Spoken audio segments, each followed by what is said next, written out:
বন্ধুরা, নিশ্চয়ই আপনারা দেখছেন আগের ভিডিওতে যে খালটা দেখিয়েছিলাম তার পাশেই আমি দাঁড়িয়ে আছি। পুরো জায়গা জঙ্গলে ভর্তি, কোথাও তিল ধারণের জায়গা নেই, চাষযোগ্য জমি প্রায় নেই। সেই একই জিনিস এখানে আশ্রয় নিয়েছে বিভিন্ন ধরনের সাপ।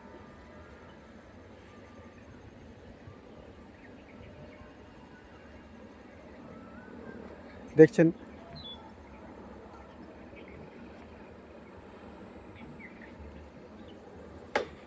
এখানে, দেখছেন অনেক মানুষ অনেক কষ্ট করে এই যে গাঁদা ফুল দেখছেন না, এই গাঁদা ফুল আমাদের এই মাঠেও বিভিন্ন জায়গায় দিত, বিভিন্ন মাঠে জমিতে।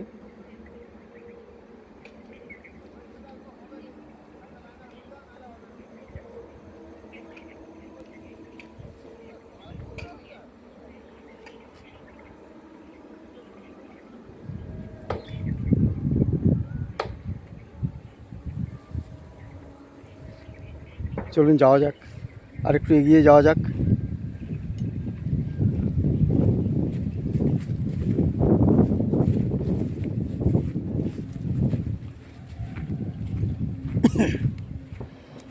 এই যে খালটা দেখছেন, সেই খালটাই আগের ভিডিও যে দেখিয়েছিলাম খাল, সেই খালটাই।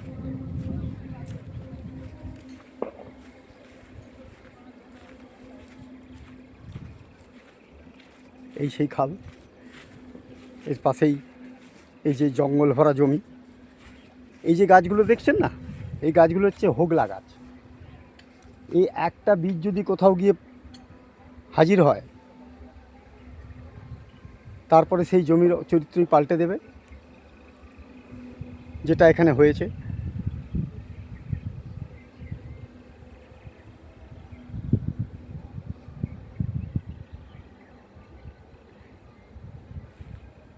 এরপরে এই জমি থাকবে কিনা সাধারণ মানুষের খুব চিন্তার বিষয়। এখানে কার উদাসীনতা হচ্ছে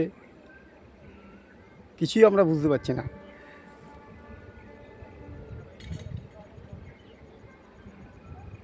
আজকে এই চাষযোগ্য জমিগুলো জঙ্গলে পরিণত হয়েছে। আগের ভিডিওতে নিশ্চয়ই বলেছি, যেখানে আগে নৌকা চলতো, জোয়ার ভাটা খেলতো, সে খাল তো এখন আর নেই। তারই এগুলো শ্রুতিখাল।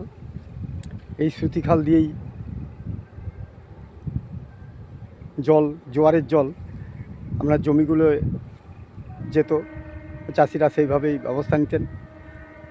কিন্তু আজকে আর কিছুই করতে পারছে না। ধান চাষ তো দূরের কথা, ভেতরে নামতে ভয় পায়।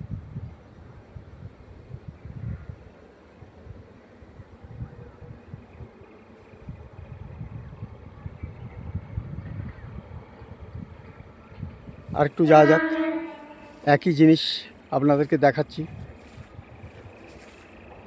পাশ দিয়ে রেল লাইন চলে গেছে।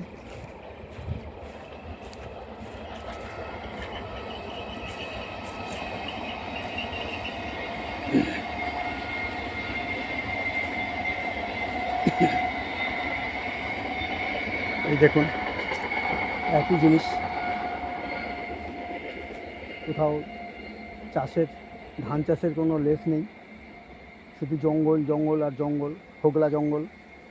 যে জঙ্গলে বিভিন্ন ধরনের সাপ, ব্যাঙ, অনাকাঙ্ক্ষিত জিনিসগুলো আশ্রয় নিয়েছে।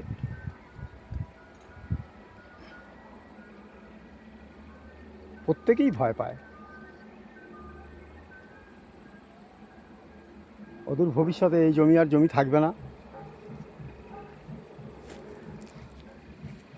যত দূর যায় দেখুন, শুধু জঙ্গল জঙ্গল জঙ্গল, অবাঞ্ছিত জঙ্গল। এই জঙ্গল কিছুই কাজে লাগে না, শুধু মানুষের ক্রয় শক্তি নষ্ট করে দেয়, ক্রয় ক্ষমতা কেড়ে নেয়।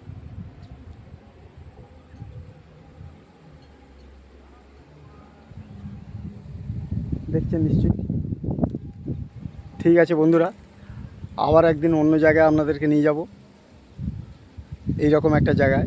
এই খালের ইতিহাস বলেছিলাম নিশ্চয়ই, এই খালের ইতিহাস একদিনে বলা যাবে না, আপনাদেরকে বিভিন্ন ভিডিওতে দেখাবো। ভালো থাকুন, আসছি।